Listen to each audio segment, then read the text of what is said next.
कभी-कभी कुछ ज्यादा मसालेदार खाना खाने के बाद पेट में एक अजीब सी जलन महसूस होती है ना? हम सब ने कभी न कभी इसे महसूस किया है। इसी को हम आम भाषा में एसिडिटी कहते हैं। पर सवाल ये है कि जब ऐसा हो तो असल में करना क्या चाहिए? यही वो सवाल है जिसका जवाब आज हम ढूंढने वाले हैं। एक तरफ है नींबू का रस जो खुद खट्टा यानी एसिडिक होता है, और दूसरी तरफ है बेकिंग सोडा। इन दोनों में से कौन उस जलन से राहत देगा? इसका जवाब दरअसल केमिस्ट्री में छिपा है। तो चलिए इस रासायनिक पहेली को सुलझाते हैं। और इसके लिए सबसे पहले हमें एसिड और बेस की दुनिया को समझना होगा। हाँ, कहते हैं कि एसिड स्वाद में खट्टे होते हैं जैसे नींबू, और बेस यानी क्षारक कड़वे होते हैं जैसे करेला या नीम। लेकिन ये तो हम सब जानते हैं कि लैब में रखे किसी भी केमिकल को चखना कितना खतरनाक हो सकता है। तो फिर बिना चखे ये पता कैसे लगाया जाए कि कोई चीज एसिड है या बेस? इसका जवाब है इंडिकेटर्स। इन्हें हम एक तरह का रासायनिक जासूस कह सकते हैं जो हमें बिना किसी खतरे के एसिड और बेस की पहचान करने में मदद करते हैं। और इन जासूसों में सबसे मशहूर है लिटमस पेपर।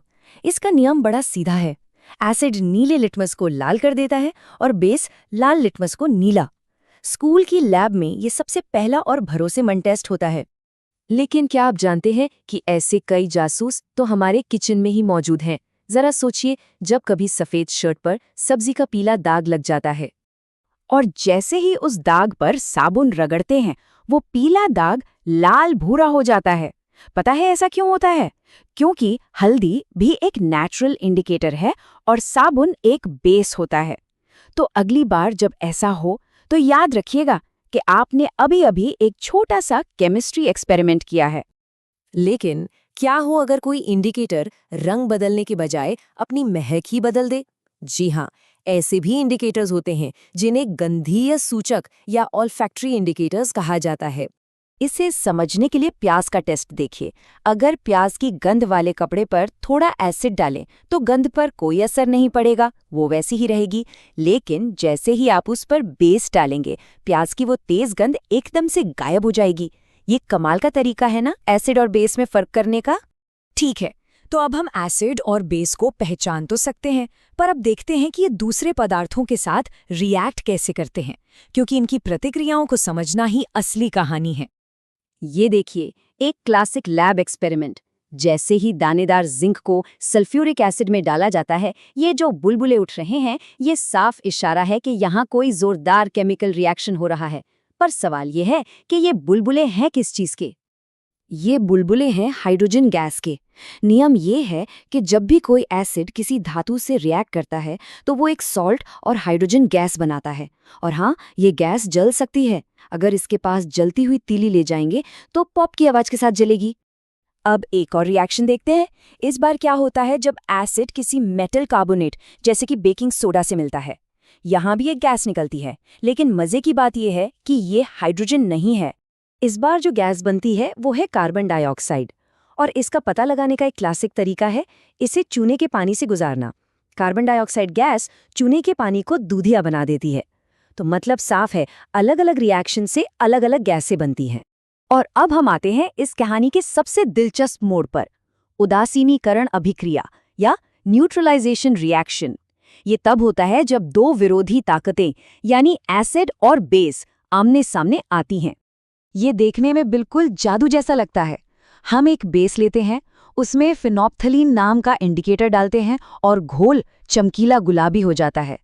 फिर हम उसमें बूंद बूंद करके एसिड डालते हैं और देखते ही देखते वो गुलाबी रंग गायब हो जाता है। ये खूबसूरती से दिखाता है कि कैसे एसिड ने बेस के असर को पूरी तरह खत्म कर दिया। तो न्यूट्रलाइजेशन वो प्रक्रिया है जिसमें एक एसिड और एक बेस मिलकर एक दूसरे को बेअसर कर देते हैं, और नतीजा क्या होता है? एक सॉल्ट और पानी। तो अब हमें अपने पहले सवाल का जवाब मिल गया।